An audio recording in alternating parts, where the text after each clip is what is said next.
तो नमस्कार दोस्तों, स्वागत है आपका हमारे ऑनलाइन स्काई क्लासेस में। और आज हम चर्चा करने वाले हैं अपूर्ण प्रतिस्पर्धा बाजार के बारे में। इससे पहले मैंने एक वीडियो बना रखा है पूर्ण प्रतिस्पर्धा बाजार का।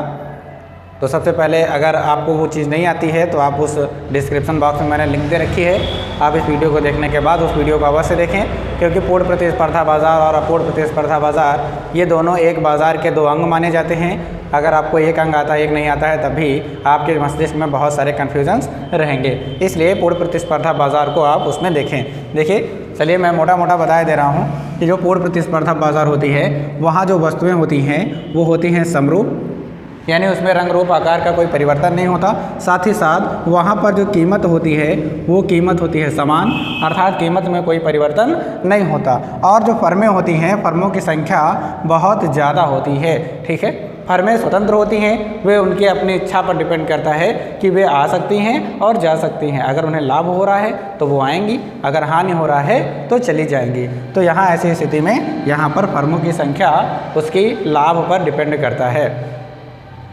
ठीक, अगला क्या है कि यहाँ पर जो प्रचार की लागतें होती हैं वो एकदम ना के बराबर होती हैं, क्योंकि अगर प्रचार की लागत लगाएंगे तो लागत बढ़ जाएगी और लाभ हमारा कम मिलने लगेगा।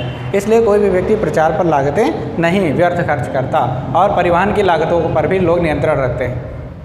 भाई परिवहन की लागतें ज़्यादा लगा देंगे तो लाभ की मात्रा हमारी कम हो जाएगी, इसलिए लोग जो है परिवहन की लागतें भी नहीं लगाते, क्योंकि कीमत बढ़ा नहीं सकते, इसलिए परिवहन की लागतें भी नहीं लगाते हैं। आपको ध्यान क्या रखना है, मेन इसका दो है, समान कीमत और समरूप वस्तुएं।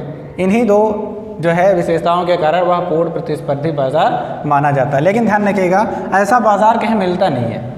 ठीक है, ये बाजार कैसा है, ये बाजार जो है वो एक काल्पनिक दशा है। कैसी दशा है?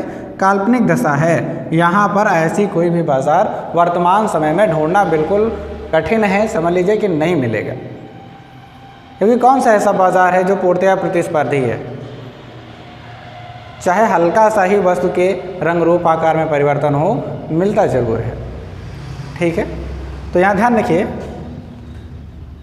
कि पूर्ण प्रतिस्पर्धा बाजार एक ऐसी दशा है, एक काल्पनिक दशा है, जो आज के समय में वर्तमान समय में बाजार में मिलना बहुत ज़्यादा कठिन है। हाँ, हम शेयर बाजार को कह सकते हैं कि ये हमारा पूर्ण प्रतिस्पर्धी बाजार है, लेकिन शेयर बाज़ार में भी बहुत सारे शेयर्स होते हैं और अलग अलग रेटों में उपलब्ध होते हैं। ठीक है, तो फिलहाल अगर फॉर एग्जांपल आता है तो आप वहाँ पर शेयर मार्केट को लिख सकते हैं।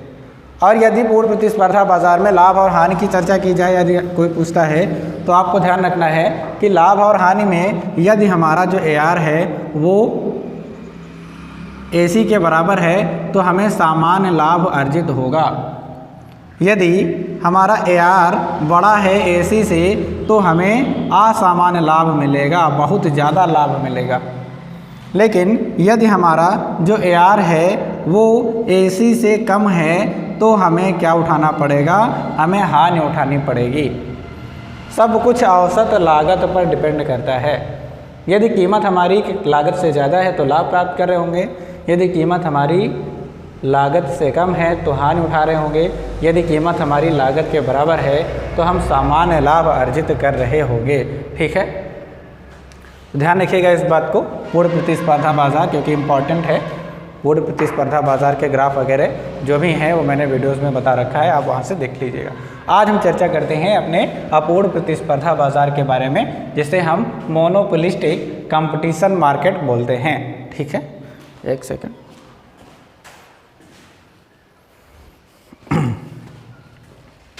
तो ध्यान रखिएगा, मोनोपोलिस्टिक कंपटीशन मार्केट यह एक ऐसी मार्केट है, ऐसे बाज़ार की अवस्था है जहां पर वस्तुएं कई रूपों में पाई जाती हैं। उसका रंग अलग हो सकता है, उसका आकार अलग हो सकता है, और साथ ही साथ कीमत में विभेद भी वहां पर मिलता है। इसीलिए इसकी जो परिभाषा लिखी जाती है वो लिखा जाता है अपूर्ण प्रतिस्पर्धा बाजार, बाजार की वह अवस्था है जिसमें वस्तु के बहुत सारे विक्रेता तो होते हैं, लेकिन यहाँ वस्तुओं में विभेद पाया जाता है, कीमत में विभेद पाया जाता है और प्रचार की लागतें बहुत ज़्यादा होती हैं। ऐसी परिस्थितियाँ उस बाज़ार में विद्यमान रहती हैं। तो ऐसे बाज़ार को हम लोग क्या बोलेंगे? ऐसे बाज़ार को हम लोग बोलेंगे मोनोपोलिस्टिक कंपटीशन मार्केट, अपूर्ण प्रतिस्पर्धा बाज़ार, या फिर हम प्रतिस्पर्धा रहित बाज़ार कह सकते हैं। समझ रहे हैं? ये चैप्टर काफ़ी इम्पॉर्टेंट है। इंटरमीडिएट में इससे 15 नंबर का प्रश्न पूछा जाता है और बीए में लगभग 50 नंबर के प्रश्न इसी टॉपिक से उठाए जाते हैं। तो थोड़ा सा आप ध्यान रखेंगे। मोनोपोलिस्टिक कंपटीशन मार्केट एक ऐसा मार्केट है जहाँ पर विक्रेता और क्रेता तो बहुत सारे होंगे, लेकिन जो बाज़ार में बिकने वाली वस्तुएं हैं वो वस्तुएं कैसी होंगी? वो वस्तुएं रंग रूप आकार के हिसाब से अलग अलग पाई जाएंगी, कीमत में उनके अंतर पाया जाएगा और हर एक व्यक्ति अपने अपने वस्तु का प्रचार ज़्यादा से ज़्यादा करता हुआ मिलेगा। प्रचार ज़्यादा करेगा, उसी के हिसाब से उसका कीमत भी बढ़ाता चला जाएगा, जिससे प्रचार का लागत उसके लाभ में परिवर्तित हो जाए। ठीक, अब हम देखते हैं यहाँ पर कीमत वस्तु विभेद क्या है। ये जो इसका वस्तु विभेद है, ये वस्तु विभेद बताता है कि यहाँ पर जितनी भी वस्तुएं हैं वे पूर्णतया समान नहीं है, अर्थात रंग बदला हुआ है या आकार बदला हुआ है या कोई ना कोई उसमें ऐसा परिवर्तन है जिससे लोग कम कीमत और ज़्यादा कीमत देने के लिए तैयार हैं। ठीक है, तो इसकी पहली विशेषता क्या हो जाती है? वस्तु विभेद। इसकी दूसरी विशेषता है कि यहाँ पर प्रचार की लागतें क्या होती हैं? बहुत ज़्यादा होती हैं। हर एक व्यक्ति पूरी तरीके से सोचिए, अगर आप कोई भी वस्तु बना रहे हैं और उसके मालिक आप खुद ही हैं, तो आप क्या चाहेंगे? ज़्यादा से ज़्यादा बिके और ज़्यादा से ज़्यादा उसका प्रचार हो। तो प्रचार की लागत पर व्यक्ति क्या करता है? पैसा ज़्यादा खर्च करता है, अर्थात यहाँ प्रचार की लागतें क्या होती हैं? बहुत ज़्यादा होती हैं। दूसरा है कीमत विभेद। यहाँ पर कीमत में परिवर्तन पाया जाता है। हमने बताया जब वस्तु का रंग बदल दोगे तो उसका कीमत भी बदल जाएगा, उसका आकार छोटा कर दोगे तो उसकी कीमत भी कम हो जाएगी, आकार बड़ा कर दोगे तो कीमत भी ज़्यादा हो जाएगी, क्वालिटी ज़्यादा कर दोगे तो कीमत उसकी बढ़ जाएगी। अगर आपने उसमें वस्तु में विभेद ले आए तो कीमत में विभेद तो स्वतः आ जाएगा। अगर वस्तु अलग अलग है तो कीमत भी अलग अलग होगी। अब लास्ट वाला जो है हमारा, ये है फर्मों की संख्या। भाई फर्मों की संख्या तो यहाँ बहुत ज़्यादा होती है। ठीक है, तो ये हमारा कौन सा मार्केट है? ये है हमारा अपूर्ण प्रतिस्पर्धा बाजार, यानी मोनोपोलिस्टिक कंपटीशन मार्केट। अब हम इसके प्रकार देख लेते हैं मोनोपोलिस्टिक कंपटीशन मार्केट के, जिसे रफ के दे रहे हैं। चलिए नोट कर लीजिए पहले।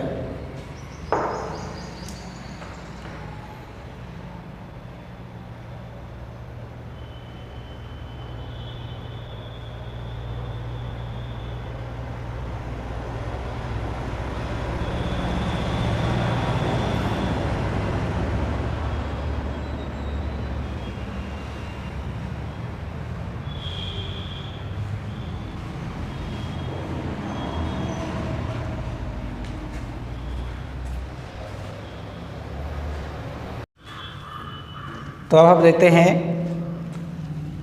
अपूर्ण प्रतिस्पर्धा बाजार के अंगों के बारे में। अपूर्ण प्रतिस्पर्धा जो बाजार होंगे वो हमारे 3 अंग उसके हैं। जैसे नंबर 1 है हमारा एकाधिकार, फिर है एकाधिकारीय प्रतिस्पर्धा और दूसरा है अल्पाधिकार। ठीक है, ये तीनों अपूर्ण प्रतिस्पर्धी बाजार के अंतर्गत आते हैं। ध्यान रखेंगे कि जो एकाधिकार है ये हमारा कैसा है? ये हमारा काल्पनिक है, क्योंकि वास्तव में अगर देखा जाए तो पूर्णतया एकाधिकारीय बाजार की स्थिति बहुत ही कम मिलती है। जैसे आपने देखा पूर्ण प्रतिस्पर्धा बाजार को, उसमें भी बहुत कम ऐसी परिस्थितियां होती हैं जहां पर एक जो है पूर्ण प्रतिस्पर्धा पाई जाती। केवल जैसे शेयर मार्केट, वो भी शेयर मार्केट एक फॉर एग्जांपल था। ठीक है, शेयर मार्केट में बहुत सारे शेयर बहुत सारे रेटों पर उपलब्ध होते हैं और जो उसका रेट होता है वो कम और ज़्यादा होता रहता है। तो यहाँ पर आपको देखना है अब एकाधिकार, ये भी कैसा है? आपका काल्पनिक है, केवल कल्पना के आधार पर बताया जा रहा है। पूर्णतया जो है इसका कोई एग्जाम्पल निश्चित नहीं है। अब हम देखते हैं एकाधिकार जो हमारा बाज़ार है वो है क्या? एकाधिकार बाज़ार एक ऐसी बाज़ार संरचना होती है जिसमें बेचने वाला केवल एक ही व्यक्ति होता है और ख़रीदने वाले बहुत सारे लोग होते हैं। साथ ही साथ बाज़ार में कोई भी निकटतम स्थानापन्न वस्तु मौजूद नहीं होती। निकटतम स्थानापन्न वस्तु, निकटतम स्थानापन्न वस्तु एक ऐसी वस्तुएं होती हैं जो किसी वस्तु के स्थान पर प्रयोग की जा सकती हैं। जैसे मान लिया कि हम चीनी का उत्पादन कर रहे हैं, हम अकेले उत्पादन करने वाले मालिक हैं, लेकिन अगर चीनी की जगह पर व्यक्ति गुड़ का उपयोग करेगा तो वो कर सकता है और यह उसके लिए संभव है। इसका मतलब क्या हुआ? इसका मतलब ये हुआ कि गुड़ बेचने वाला जो है वो उसका निकटतम स्थानापन्न वस्तु को बेचने वाला है, वह स्थानापन्न वस्तु को बेच रहा है मार्केट में। तो यहाँ वही डिफिनेशन लिखी हुई है कि यहाँ एक ऐसी बाजार संरचना है जिसमें एक ही विक्रेता होता है और खरीदने वाले बहुत सारे, और बाजार में कोई भी निकटतम स्थानापन्न वस्तु मौजूद नहीं होती। अगर कोई प्रतिस्थापन वस्तु वहाँ पर मौजूद है तो हम क्या बोलेंगे? हम बोलेंगे कि वहाँ पर जो है एकाधिकार नहीं है, अर्थात निकटतम स्थानापन्न वस्तु मार्केट में मौजूद नहीं होनी चाहिए। अब आप यहाँ पर देखिए, यहाँ पर जो बाज़ार में फर्में होती हैं वे लाभ को देख करके उस उद्योग में प्रवेश नहीं कर सकती और हानि को पाकर वापस नहीं जा सकती, अर्थात फर्मों का प्रवेश और बहिर्गमन दोनों के दोनों क्या रहते हैं? प्रतिबंधित रहते हैं। कोई भी फर्म आ नहीं सकती क्योंकि विक्रेता कितने हैं? एक हैं, एक से ज़्यादा विक्रेता नहीं हो सकते। तो यह एक एकाधिकारीय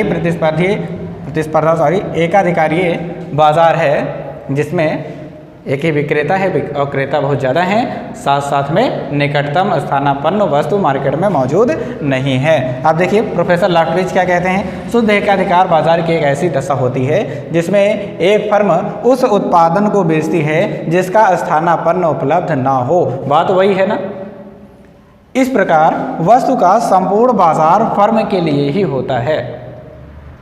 समझ में आ रही बात? अब देखते हैं फॉर एग्जांपल इंडियन रेलवे को ले सकते हैं। इंडियन रेलवे से संबंधित जितने भी अधिकार हैं वो सरकार के पास सुरक्षित होते हैं, अर्थात कीमत में परिवर्तन कौन कर सकता है? कीमत में परिवर्तन मात्र और मात्र केवल कौन कर सकता है? सरकार कर सकती है, उसके अलावा कोई भी व्यक्ति नहीं कर सकता। इसलिए ध्यान रखिएगा कि यहाँ पर फॉर एग्जाम्पल इंडियन रेलवे को हम एकाधिकारीय बाजार के रूप में लिख सकते हैं और एकाधिकारी को कहते क्या हैं? एकाधिकारी को मोनोपोली कहते हैं। क्या कहते हैं? मोनोपोली। मोनोपोली का मतलब है, मोनो का अर्थात होता है अकेला और पॉली का मतलब होता है विक्रेता, अर्थात अकेला विक्रेता जहां पर मौजूद हो वहां हम उसे क्या बोलेंगे? एकाधिकारीय बाजार, अर्थात ऐसा बाजार जहां विक्रेता कितने हैं? एक हैं। ध्यान रखिएगा कि इंडियन रेलवे को अभी मैंने फॉर एग्जांपल बताया कि यह एक ऐसा बाजार है जिसमें जो है केवल एक ही व्यक्ति उसका मालिक है, वो जो चाहे वो कर देगा, अर्थात कीमत को बढ़ा सकता है और घटा सकता है। परिवर्तन करने का कार्य किसका है? केवल और केवल सरकार का है।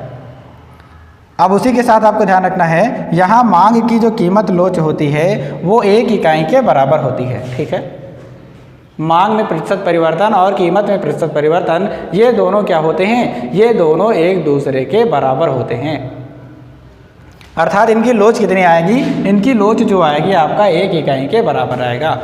मांग में अनुपातिक परिवर्तन और कीमत में अनुपातिक परिवर्तन दोनों बराबर होते हैं। ठीक है, अब हम देखते हैं यहाँ उद्योग तथा फर्म एक दूसरे के पर्यायवाची होते हैं। क्यों? क्योंकि यहाँ एक ही फर्म है जो वस्तु का उत्पादन कर रही है और वही उसको बेच रही है, तो वह खुद ही उद्योग है, खुद ही फर्म है, क्योंकि वस्तु को उत्पादन करने वाला कौन होता है? वो उत्पादन करने वाला एक उद्योग होता है। कीमत निर्धारक कौन होता है? उद्योग होता है। लेकिन जब एक ही फर्म है तो वही खुद ही क्या है? उत्पादक है, वही खुद ही उद्योग है, वही खुद ही फर्म है, अर्थात सब कुछ करने धरने वाला सब वही है, तो वही खुद ही उद्योग है, तो वो क्या है? वो एक दूसरे का पर्यायवाची हो जाएगा। यानी कि आपको ध्यान रखना है कि यहाँ उद्योग और फर्म एक दूसरे के क्या होते हैं? पर्यायवाची होते हैं। ये विकल्प में आता है प्रश्न कि किस बाजार में उद्योग और फर्म एक दूसरे के पर्यायवाची होते हैं। आपको क्या लिखना है वहाँ पे? एकाधिकारीय बाजार। अब हम देखते हैं अगला, उद्योग ही फर्म है और फर्म ही उद्योग है। हम ये बात यहाँ कह सकते हैं, जब काम ही दोनों के सेम है, उद्योग भी कीमत को निर्धारित करता है, फर्म भी वही कर रही है। अकेली है तो खुद ही दोनों का काम करेगी।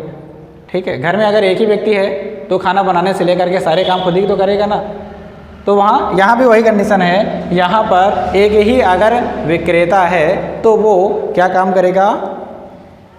वो जो है समस्त कार्यों को करेगा, चाहे वो फर्मों का हो चाहे वो उद्योग का हो, ठीक है। निर्धारक से लेकर के स्वीकारक तक के सभी कार्य कौन करेगा? वही फर्म करेगी जो मार्केट में मौजूद है। अब देखिए अगला है, यहाँ इसका मांग वक्र कैसा होता है? इसका मांग वक्र बाएं से दाएं ऋणात्मक प्रवणता वाली ढाल पर होता है, यानी ऐसे होगा, इस टाइप का, ठीक है। तो इसका मांग वक्र कैसा होगा? बाएं से दाएं ऋणात्मक प्रवणता वाली ढाल पर होगा। अब देखिए यहाँ पर विशेषताओं को देखते हैं। इसकी जो विशेषताएं हैं, विशेषता नंबर 1, यहाँ बेचने वाला एक ही व्यक्ति होगा और खरीदने वाले बहुत ज़्यादा होंगे। विशेषता नंबर 2 कि वस्तुएं स्थानापन्न मौजूद नहीं होंगी मार्केट में, अर्थात जो मार्केट में उसके जैसी या उससे उसकी जगह पर यूज़ की जाने वाली वस्तुएं मार्केट में नहीं होंगी। तीसरी विशेषता है कि फर्मों का प्रवेश क्या होगा? वर्जित होगा, कोई भी फर्म उसके यहाँ आ नहीं सकती। चौथी विशेषता है फर्म जो है वो कीमत निर्धारक होंगी, अर्थात उद्योग अभी तक कीमत निर्धारक था, लेकिन यहाँ कौन है? यहाँ फर्म में कीमत निर्धारक हैं। चौथा है कोई भी प्रतिस्पर्धा मार्केट में मौजूद नहीं होगी, अर्थात मार्केट में उससे प्रतिस्पर्धा करने वाला, कंपटीशन करने वाला कोई नहीं होगा। क्यों? क्योंकि उसके जैसी कोई वस्तु वहाँ मार्केट में होगी नहीं, तो उससे प्रतिस्पर्धा कौन करेगा? कोई नहीं करेगा। अगला है कीमत में परिवर्तन संभव हो सकता है। कीमत में परिवर्तन संभव है, मांग ज़्यादा हो जाएगी तो वो अपने आप कीमत को क्या कर देगा? बढ़ा देगा। यहाँ कीमत में परिवर्तन संभव है हर तरीके से, क्योंकि मालिकाना हक एक ही फर्म के पास है, वो जो चाहे उतनी कीमत रख देगा, जो चाहे वो कीमत को कम कर देगा। तो याद रखिएगा, एकाधिकारीय जो बाज़ार है वो एक ऐसी बाज़ार है जहाँ पर बेचने वाला एक व्यक्ति है, खरीदने वाले बहुत सारे, और बाज़ार में कोई भी निकटतम स्थानापन्न वस्तु मौजूद नहीं है। अर्थात फर्म और उद्योग ये दोनों एक दूसरे के पर्यायवाची हैं। फर्म ही उद्योग है, उद्योग ही फर्म है, निर्धारक भी फर्म है, स्वीकारक भी फर्म है, और फर्म कभी भी अपनी कीमत में परिवर्तन कर सकती है, वस्तु के रंग रूप आकार में परिवर्तन कर सकती है। समस्त अधिकार किसके पास हैं? वो हैं फर्म के पास। तो ये एक ऐसा बाजार है, ठीक है, याद रखिएगा। समझ गया ना? देखिए इंटरमीडिएट के सिलेबस में एकाधिकारीय जो बाज़ार है वो इससे आगे आपसे नहीं पूछा जाने वाला है। आपको याद रखना है एकाधिकारीय बाज़ार में उसकी परिभाषाएं और फॉर एग्जांपल, और साथ साथ में आपको उसकी विशेषताएं, ये चीज़ें आपको तैयार रखनी है, ठीक है। तो अगर आप नोट करें तो नोट करिए, फिर आगे देखते हैं।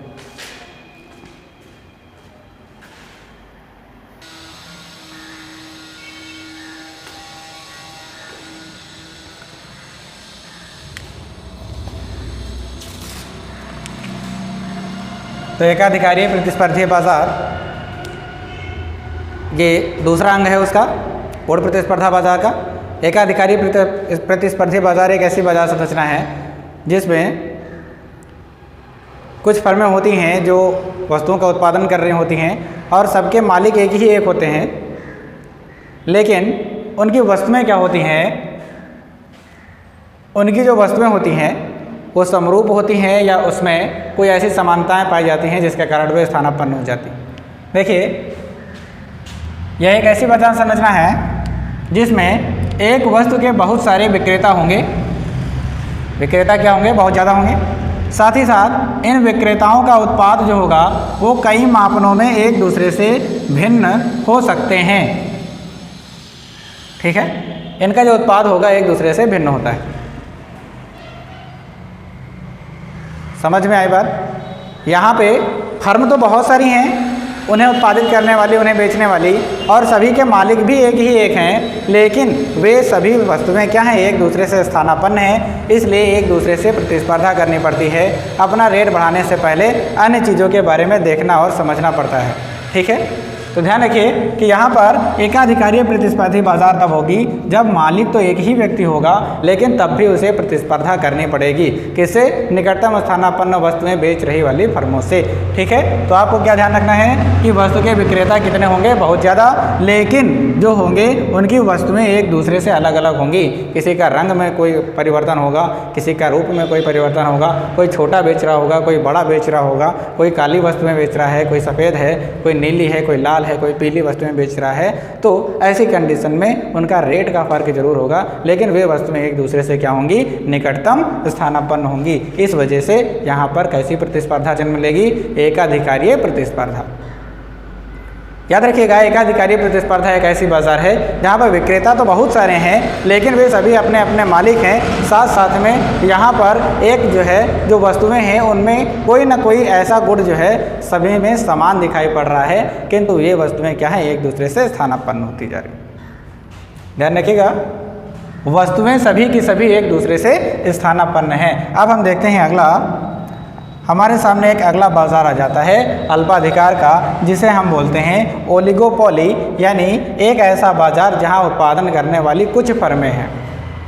ध्यान रखिएगा, उत्पादन करने वाली कुछ फर्में हैं और सभी के पास अपने अपने अधिकार सुरक्षित हैं।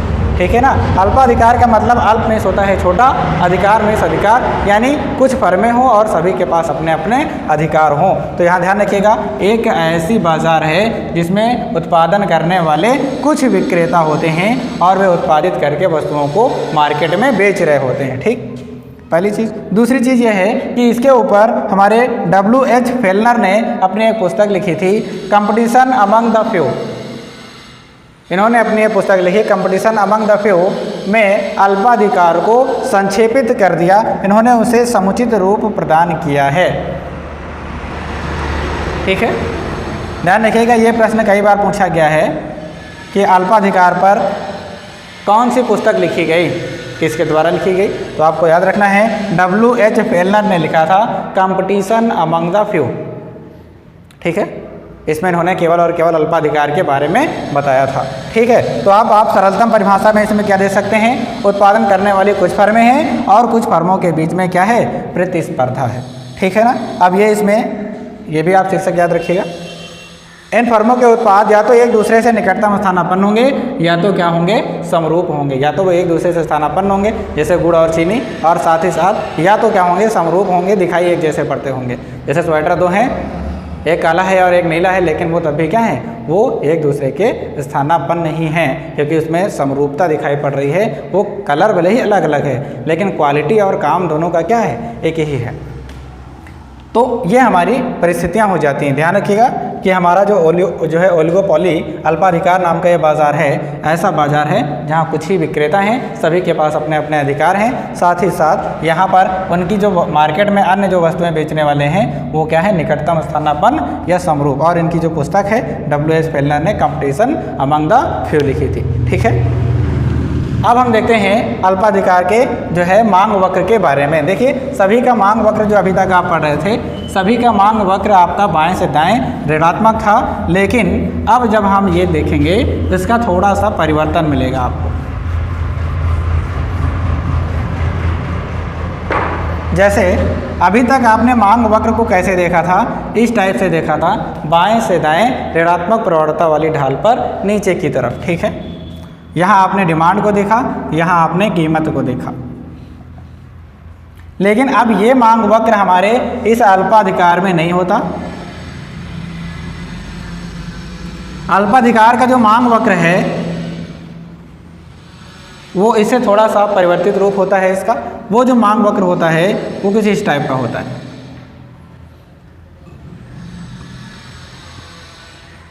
ठीक है, ये मांग वक्र जो है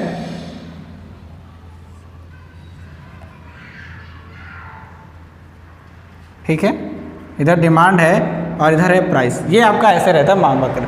ऊपर वाला हिस्सा जो होता है ये होता है आपका लोचदार, ये वाला हिस्सा क्या होता है, ये होता है बेलोचदार, और ये वाला हिस्सा होता है आपका विकुंचन का। ठीक है, याद रखिएगा, अल्पाधिकार की स्थिति में यहाँ पर मांग वक्र जो हमारा होता है यह बाएं से दाएं ऋणात्मक तो होगा, लेकिन साथ ही साथ ऊपर की स्थिति में दूसरा होगा और नीचे की स्थिति में दूसरा। यानी ऊपर की स्थिति में बहुत ज़्यादा लोचदार मिलेगा और नीचे की स्थिति में बहुत ज़्यादा बेलोचदार मिलेगा। ऐसी कंडीशन क्यों होती है? ऐसी कंडीशन इसलिए होती है क्योंकि यहाँ पर जो विक्रेता होते हैं और क्रेता होते हैं, इन दोनों में एक अजीब सी प्रतिस्पर्धा जो है चलती रहती है। कैसे?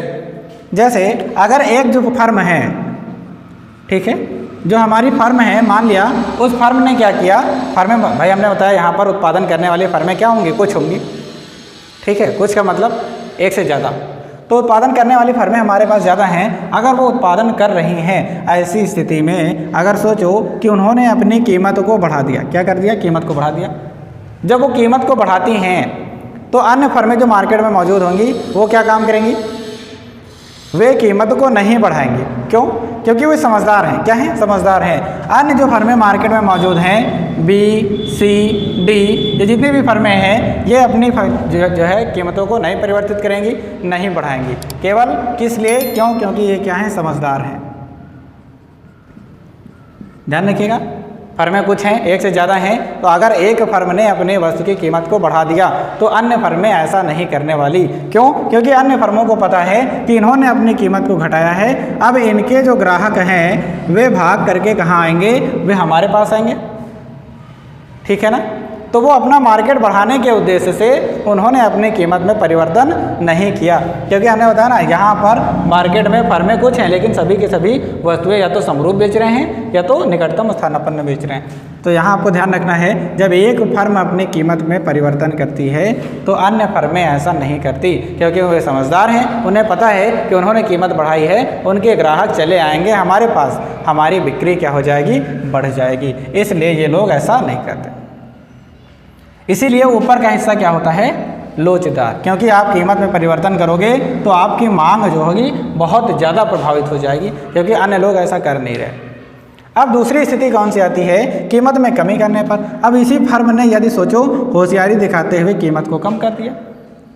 जैसे ही ये कीमत को कम करेगी, अब ये जो फर्में हैं यहाँ पे मौजूद हैं, बहुत सारी फर्में हैं, इन फर्मों में क्या बात आएगी, ये लोग यही सोचेंगे कि अगर हमने अपनी कीमत को नहीं घटाया तो हम सभी लोगों के ग्राहक जो है इसके पास चले जाएंगे।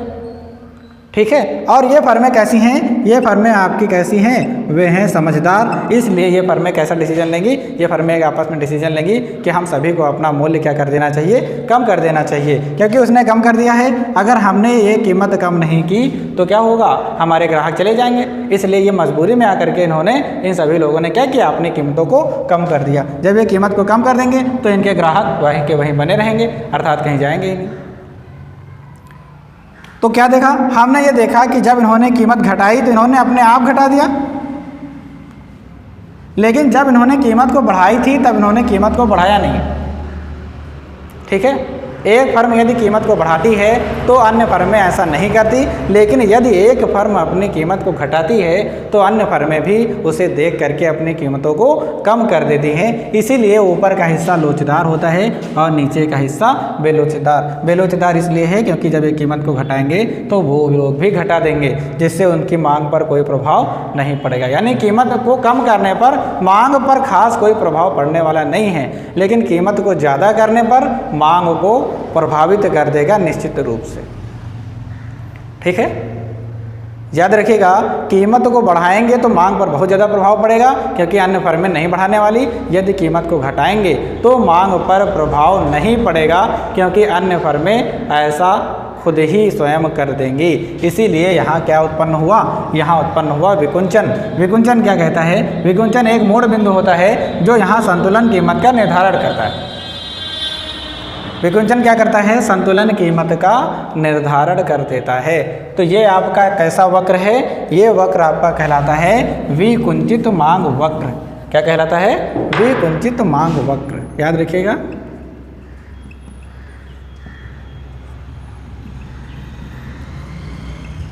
ये आपका विकुंचित मांग वक्र है।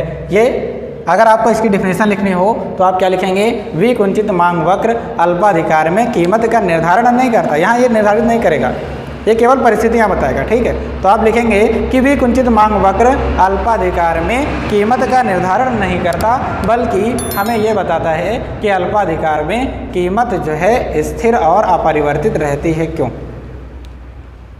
कीमत स्थिर रहेगी, कीमत नहीं बदलने वाली। ठीक है? ये क्या बताता है, फिर से एक बार समझ लीजिए। अल्पाधिकार में विकुंचित मांग वक्र कभी भी कीमत का निर्धारण नहीं करता, बल्कि हमें यह बताता है कि अल्पाधिकार में जो है जो कीमत होती है वो स्थिर रहती है, अपरिवर्तित रहती है, वो भी क्यों? ठीक है, वो इसलिए बताता है। ठीक, तो हमने बता दिया है कि ये लोचदार और ये बेलोचदार होता है। कारण है क्योंकि एक फर्म जब कीमत को बढ़ाती है तो अन्य फर्में ऐसा नहीं करती हैं और वे अपने कीमतों को नहीं बढ़ाती, इस वजह से उनकी मांग पर कोई प्रभाव नहीं पड़ता, लेकिन इनकी मांग पर बहुत ज़्यादा प्रभाव पड़ता है। तो इस वजह से जैसे ही कीमत को ये फर्म बढ़ाएगी, मांग बहुत ज़्यादा कम हो जाएगी। लेकिन यदि वही फर्म अपनी कीमत को घटाती है तो अन्य फर्में समझदार होते हुए अपनी कीमतों को घटा देंगी, जिसके कारण से मांग पर कोई खासा असर पड़ने वाला नहीं है। अर्थात कीमत घटाकर हम मांग में परिवर्तन नहीं ला सकते, कीमत को बढ़ा देंगे तो हमारी मांग कम हो जाएगी। ठीक है, तो कीमत को बढ़ाने से मांग में बहुत ज़्यादा असर आएगा, लेकिन कीमत को घटाएंगे तो कोई असर नहीं आएगा। जैसे देखिए अभी हमने इतना कीमत को घटाया तो मांग देख लीजिए कितनी ज़्यादा घट गई। कीमत को हम कम घटा रहे हैं लेकिन मांग बहुत ज़्यादा घट रही है। कीमत को हमने थोड़ा सा बढ़ाया तो मांग क्या होगी? बहुत ज़्यादा कम हो गई। लेकिन यदि सोचिए कि कीमत को हमने यहाँ इतना घटा दिया, कीमत को हमने इतना घटाया तो मांग हमारी कितनी कम बढ़ी है। देखिए कीमत को हमने यहाँ ले आए तो कीमत इतनी घटी और मांग इतनी सी। इसका मतलब क्या है? नीचे का हिस्सा बेलोचदार है। तो याद रखिएगा कि विकुंचित मांग वक्र में हमें ये बताता है, विकुंचित मांग वक्र के ऊपर का हिस्सा लोचदार है, नीचे का हिस्सा बेलोचदार, क्योंकि कीमत में कमी करने से अन्य फर्में भी कीमत में कमी ले आती हैं। ठीक है, तो इंटर के सिलेबस में बस इतना ही है। साथ ही साथ अगर और ज़्यादा विस्तारित रूप आपको देखना है तो मैं अगली वीडियोज़ में इसका और ज़्यादा विस्तार प्रस्तुत करूँगा। ठीक है, तो ध्यान रखिएगा, अगर आपको इस जो है अल्पाधिकार या एकाधिकारीय प्रतिस्पर्धी बाजार से संबंधित कोई भी डाउट है, कोई भी प्रश्न है, तो आप हमारे कमेंट सेक्शन में पूछ सकते हैं और उसका जवाब आपको अगले वीडियो में दिया जाएगा। पुराने वीडियो में किसी ने हमसे पूछा था